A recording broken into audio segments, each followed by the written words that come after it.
Pessoal, boa noite, Paz Senhor. Noite abençoada nessa quinta-feira para vocês, dia 28/5/2026. Seja essa palavra do Senhor ao seu coração. Peço o seu like, o seu hype, compartilhe, comente, curta o vídeo, se inscreva aqui nesse canal.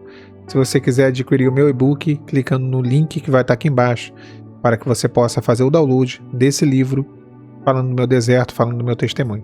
Se você sentir no seu coração semear nesse canal, abençoar esse ministério, as informações vão aparecer nessa caixinha que está passando aqui embaixo. Através dessa maneira, você vai sustentar esse ministério aqui no YouTube, através da semente lançada nesse canal. Vamos para a nossa conversa, vamos para a nossa meditação.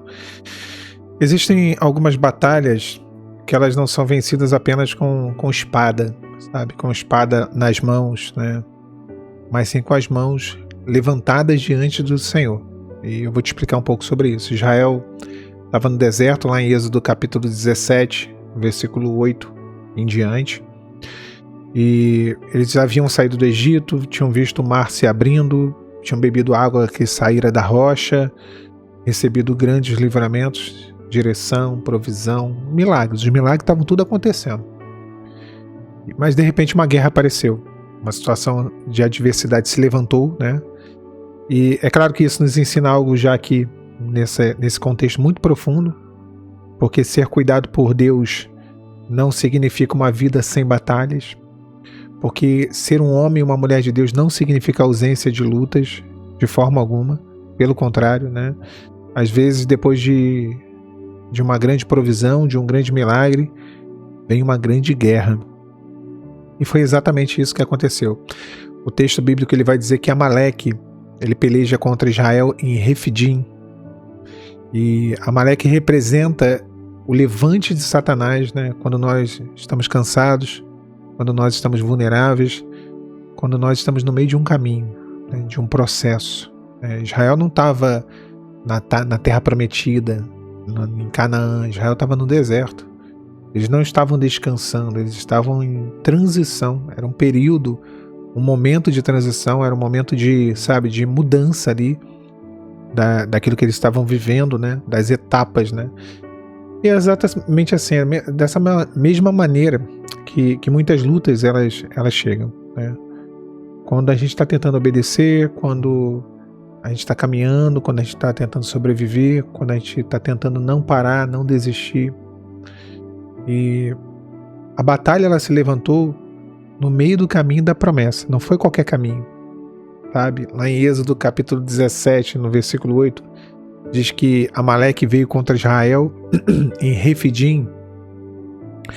Eles não atacaram Israel no Egito, eles atacaram no meio do caminho. Ou seja, batalhas que acontecem, que aparecem, que não aparece quando você está parado, aparece quando você está em movimento, quando você está obedecendo, quando você está orando, quando você está tentando algo no Senhor, sabe? Quando você começa a caminhar ou volta a caminhar, quando você decide mudar, quando você decide orar, né, sabe? E aí se levanta. Você começa a buscar uma restauração de Deus, volta para os caminhos do Senhor, se levanta.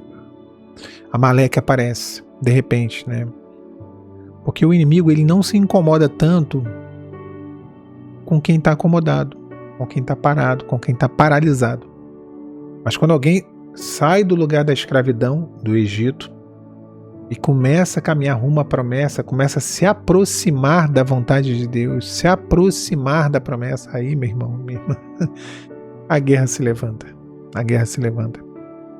Refidim era um lugar de parada, era um lugar de cansaço, era um lugar de sede, de descanso. O povo havia murmurado por falta da água. Eles estavam emocionalmente desgastados, sabe? E aí foi nessa hora, nesse exato momento, que Amaleque ataca. O inimigo ele costuma atacar não apenas quando a gente está errado, mas principalmente quando a gente está fraco. Quando ele vê em nós uma fraqueza espiritual. Quando ele vê em nós uma debilidade espiritual, uma dúvida, uma semente de dúvida, sabe? Nem toda luta é sinal de pecado. Às vezes é sinal de que você está em movimento, de que você está agindo, e aí é retaliação. levante. Mas a palavra vai dizer que quando Moisés ele viu essa batalha, né, ele envia Josué com o exército e ele sobe ao monte. Enquanto ele subia ao monte, Josué descia ao campo. Isso aqui eu acho lindo demais, né? Êxodo 17, versículo 9, diz assim: escolhei, pois, homens e saí a peleja contra Amaleque. Moisés falando com Josué: amanhã, a essa hora, eu estarei no cume do outeiro, e a vara de Deus estará na minha mão, e eu orarei. Então quer dizer, ele ia estar ali orando, clamando ao Senhor. Enquanto ele subia ao monte, Josué descia ao vale. 2 ambientes de batalha: o campo de guerra, o vale, né, o campo, vamos chamar assim, e o monte. Josué estava no campo, lutando com a espada. Moisés estava no monte, lutando com a vara, orando, sabe? Eu acho que isso mostra aqui para nós, traz um ensinamento, a palavra de Deus é muito rica, de que nem toda batalha é apenas espiritual, ou é apenas humana. Elas têm 2 partes, uma parte visível e uma parte invisível, uma parte espiritual e uma parte humana, sabe? No campo havia espada, havia suor, havia grito, havia poeira, havia confronto, havia luta. No monte não. No monte havia intercessão, havia dependência, havia autoridade espiritual, havia mãos levantadas, sabe?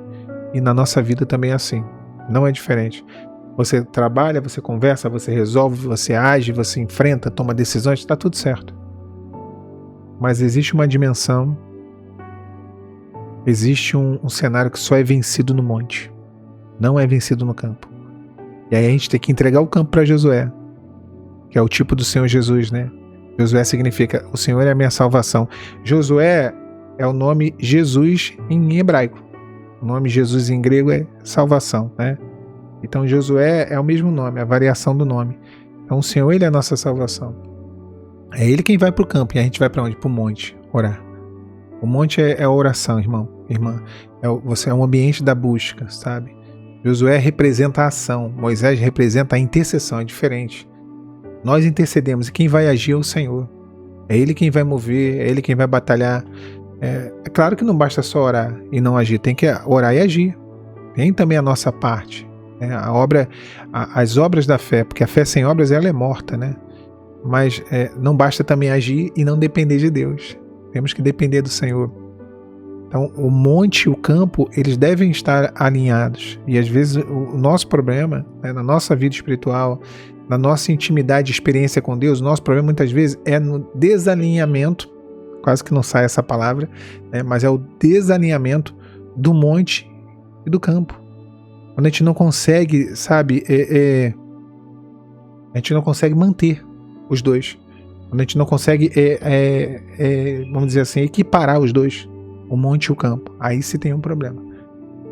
Ou a gente vai muito para um lado, ou a gente vai muito para o outro lado, aí se tem um problema, sabe? Aí realmente se tem um problemão. Então o monte e o campo, eles devem estar alinhados. A oração e a ação. Agora, enquanto Moisés estava com as mãos levantadas, Israel prevalecia. E esse é o centro da nossa conversa. A vitória de Israel não dependia apenas da força dos soldados, mas dependia das mãos de Moisés. Enquanto elas estavam levantadas, Israel vencia. Mas quando Moisés se cansava, baixava as mãos, Amaleque começava a prevalecer, sabe? Existem batalhas que começam a mudar quando a nossa postura espiritual muda. Mãos levantadas falam de quê? De oração, de rendição, de posicionamento, de entrega, sabe? Então quando você se coloca diante do Senhor e entrega, o cenário lá no campo de batalha ele é mudado. É mudado. Deus não tirou Moisés. Moisés teve uma hora que cansou de tanto levantar as mãos, a mão dele ficou pesada. A Bíblia foi dizendo que a mão dele foi arriando, foi ficando cansada. Eles puseram, Arão e Hur, puseram uma pedra de cada lado para sustentar as mãos de Moisés como apoio aqui no cotovelo, né? E segurando, para que ele continuasse. Às vezes é isso, o cansaço vem, as mãos ficam pesadas, sabe? Não é incredulidade, era desgaste, era tempo prolongado da batalha fez Moisés cansar de orar. E isso acontece comigo e contigo, sabe? Agora, a pedra é tipo de Cristo, né? Que é o nosso descanso. 2 pedras, 2 fala de comunhão.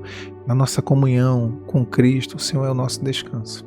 Nos traz o descanso para que a gente volte a orar, volte a buscar, volte a clamar. A gente não consegue vencer. Tem guerras que a gente só consegue vencer com ajuda. E a ajuda do Senhor. É a ajuda do alto. Essa batalha vai ter vitória. Israel venceu Amaleque. No final, Israel venceu aquele poderoso exército. Mas porque eles entenderam que não era só o campo, que também era o monte, que não era só ação, que também era intercessão. E aí o cenário mudou completamente. Deus vai te dar vitória, tá? Mas não é só ação, é intercessão. Mas também não é só intercessão, é ação. São os dois. 2 frentes de guerra, campo e um monte. E a sua vitória virá. Deus abençoe os irmãos nessa noite de quinta-feira. Fica, como todo dia eu faço, antes de encerrar, a minha gratidão aos membros do clube de membros do canal. Todos os irmãos estão se achegando a essa grande família, que também é uma forma de sustentar esse ministério e de mantê-lo de pé pela misericórdia de Deus aqui nessa plataforma do YouTube. Persevere, minha irmã, persevere, meu irmão. Essa é a palavra do Senhor nessa noite de quinta, ao seu coração. Tome posse, não desfaleçam as vossas mãos, porque o vosso trabalho no Senhor tem uma recompensa. Haverá uma recompensa. Fique na paz, a paz de Cristo. Tchau, tchau.